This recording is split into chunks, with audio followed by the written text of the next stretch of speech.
Ryan two of the video.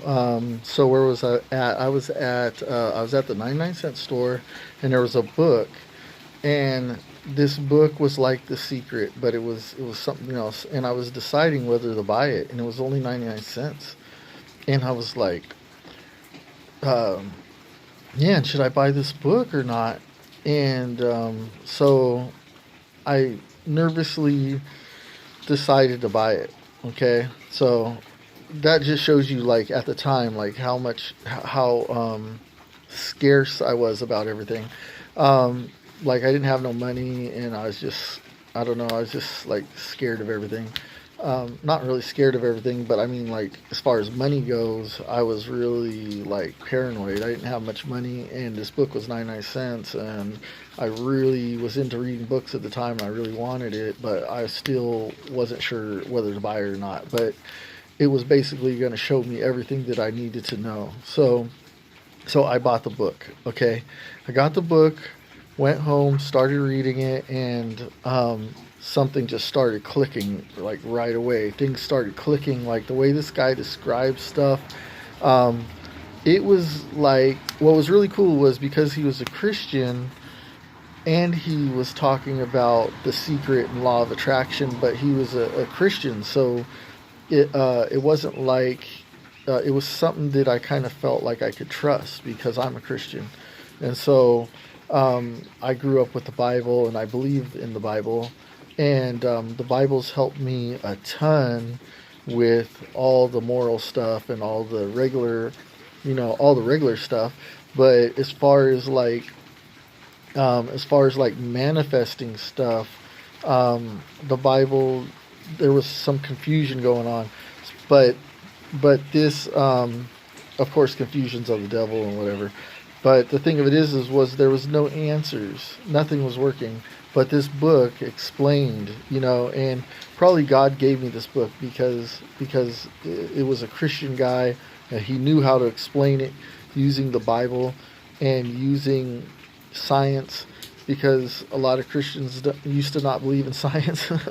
But no, he but he's able to mix all these things together and make this book to where it really made me understand the world better, I guess, and understand the Bible better and understand a lot of things better. So anyways, I read that book.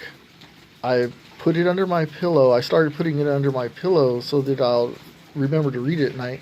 And what happened was I started doing a little bit of meditation. I started doing a little bit of meditation.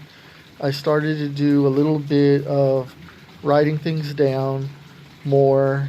Um, and I started believing in myself more. And I started believing in God more. And that things were gonna, that it kind of all comes to me. It all comes to me as far as what I believe and what I want, and making up my mind of what I want, and the permission to go after it. Because I'm sorry to say, but a lot of Bible believers and a lot of religious people and stuff don't really. It's really weird because they try to say they're empowering people, which they do, but at the same time, there's this weird kind of like you can't, like as a Christian, you can't propel yourself out there, or you can't get what you want, or money's evil, excuse me, or whatever it is. Like, there's some sort of debate thing going on where it's like you can't do things for yourself or something. So um but this book was like giving me permission. Like, the guy was saying, hey, if you want to manifest something and it's good, you want to manifest something and it's good, and you can have it. And he explained how you could get it and everything like that. And um so he talks about the conscious, the subconscious, and the super subconscious. Same with like the secret, she explains it the same way, I think. But you have to meditate, and you have to dream your desires. Yeah, I'm getting bugged by everybody, like all these things. Of course, it's always like that on my phone. Um, so, anyways, the book, I definitely recommend The Secret. I definitely recommend The Law of Attraction. But the thing of it is these Law of Attraction gurus are getting on my nerves now.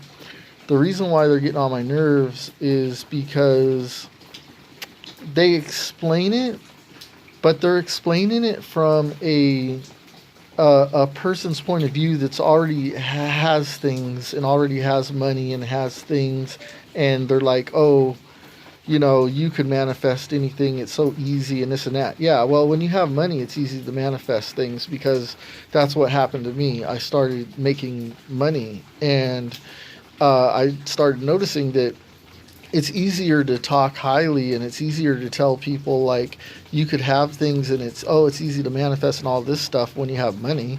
I mean, because I was there, I had money and I could manifest things and I could do things. All I had to do was just like part with my money, like buy it. You know what I mean? But for people who don't have money, um, it's not like you could just manifest things easy. Like the rich can manifest things easy. When you have the money, you can do stuff. Hey, I want a computer. Well, you just go down to the store and buy it if you have money. If you don't have money, you're praying and you're trying to believe and you're meditating, and maybe a computer will come into your life eventually, or you'll get a better job, or something will happen, but it'll take a long time. Well, it'll take some time. Um, and then there's like a rare case where somebody like, hey, I got an extra computer, I'm getting rid of it. Here, you could have it. And it's a really nice computer, but the odds of that are very, very slim.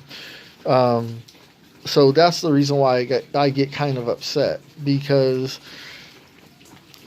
when people are doing really well, it's easy to say, but when they're not doing really well, it's harder to say. Well, anyways, it's more. Oops, excuse me. It's more difficult. Um, so when I got the book, I put it under my pillow. I read it every night. I started meditating, and I started noticing that something was working. Like I manifested a check, and I believe I manifested it, but it took a while. I was doing this for like a month, and I got this check, and it was also because I took action on things. And so it was a combination of meditating, knowing what to do, getting the thought in my mind of what I need to do, going out and doing these things, and kind of so it was a mix of everything. It was a mix of science. It was a mix of faith. It's a mix of meditating and praying. But it was working. It was working, and I felt like it was from the book, from reading the book every night, that it was actually working. It was almost like a spiritual thing, where I was like becoming this guy who wrote this book. I felt like I was becoming him, and so anyways.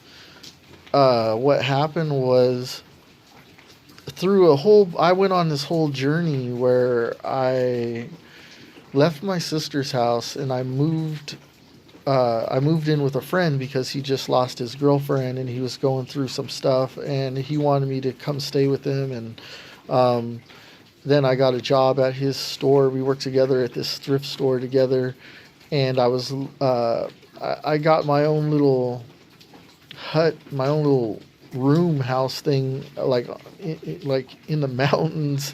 We were like up in the mountains. It was really crazy. Um, so I was going on my journey. That was the start of my journey.